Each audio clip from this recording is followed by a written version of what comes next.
All right, today we're going to be talking about one of the fun ones. That is, how do you get your home ready to sell by doing improvements? Which improvements are going to get you the best return on your investment? Which ones are going to really pay off, and which ones do you not need to worry about? So that's today's frequently asked questions. Okay, I love this topic just because I used to do remodeling. I've done a ton on my own home and flipped a few, and so I love looking at what can you do to invest in your home so that you're going to get the greatest returns later, which are simple and easy and cheap tasks that are going to have the biggest payoff at closing. So that's what we're going to be talking about. First of all, honestly, to give you the best advice, it would really help to be able to see your home so that I can evaluate it, see which are the biggest negatives that would make the biggest positive for you. So if you're thinking about selling, shoot me a text, send me some pictures, let me walk through it, whatever's easiest, so that I can give you the best advice. So let's just talk generally. Well, I've got a video on staging, which you should check out as well. But in that, our stagers, Donna and Ashley, have said the biggest bang for the buck a lot of the times is just paint. I know it sounds cheap and easy and simple, but a fresh coat of paint can do wonders for a house. Start in the main rooms, the common rooms, living room, kitchen, hallways, that sort of thing, especially the front entry of the home. When they walk in that door, what are they going to see? It really needs to be kind of neutral, tans, grays, beiges, taupes, that sort of color. Even, you know, what's on the wall behind me, that sort of thing is good.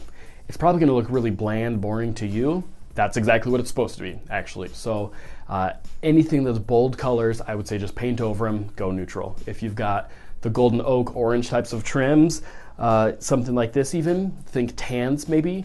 If you've got white trim, that's awesome. In today's day, grays are going to be a little bit better for that. So after you do those main areas, then you can move to the bedrooms, starting with the master, of course. But kids' bedrooms, people don't really care too much, so I wouldn't waste your time on that. If you're not going to get to everything, you can skip those last, okay?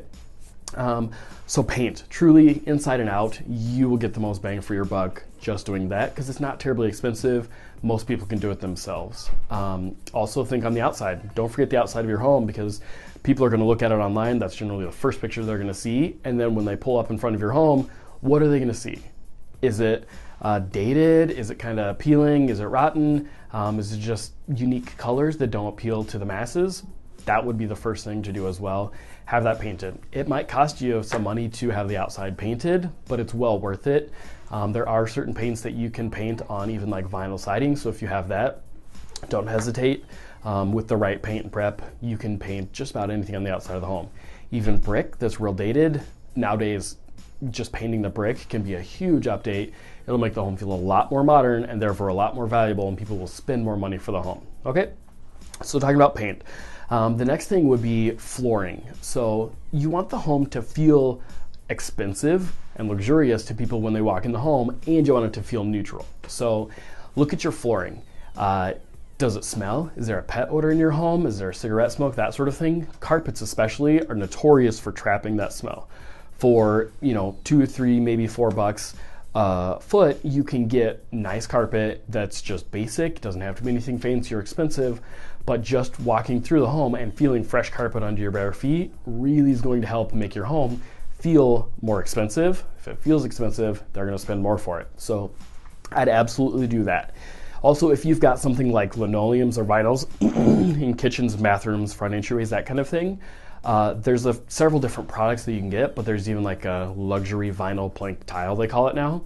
It looks a lot like hardwood floors. It requires almost no tools to go in, and that's $2 or $3 a square foot.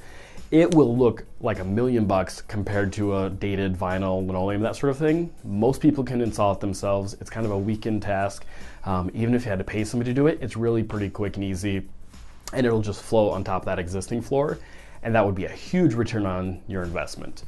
So those would be the first things that I would tackle, paint and flooring. The last thing I will say is light fixtures. It's something a lot of people just kind of gloss over, but when you look at your light fixtures, are they dated? Are they dirty? A lot of times you can just clean them up and they look fine. But certainly if they're dated, they've got brass, they're real unique, you got jewels or something, swap them out. Most homeowners can do it themselves if you're familiar. If you're not, of course, hire an electrician. But you don't even have to get expensive ones. Just new and updated will feel, again, so much more expensive, especially in, focal areas, maybe over the dining room table, or if there's a hanging fixture in the living room, something. spending a little bit of money on those to be nice and expensive feeling will feel a lot more modern and a lot more updated. So for not too much money, you can do that one.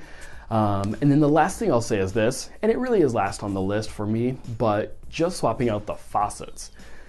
You're thinking, well, just the faucet, nothing else? Yeah, just the faucet. Again, you can get a decent faucet for maybe $100, more or less. But look in your bathrooms. Are they crusty? Are they corroded? Are they brass? Are they ugly or dated? Even if you don't swap anything out, the vanity or the tops or anything else, just swapping out the faucet will make the bathroom feel a lot more cleaner, a lot nicer, and it doesn't have to be expensive. So if you're handy and you can do those sorts of things yourselves, that's awesome. Even hiring a plumber is not terribly expensive if all you're doing is the faucets. So there you go. Hopefully that helps. If you want more videos like this, just go to jcarmack.com. I've got a whole library for you. And if you want more help for your place in particular, of course, just reach out. I love to help. Thanks so much. Have a great day.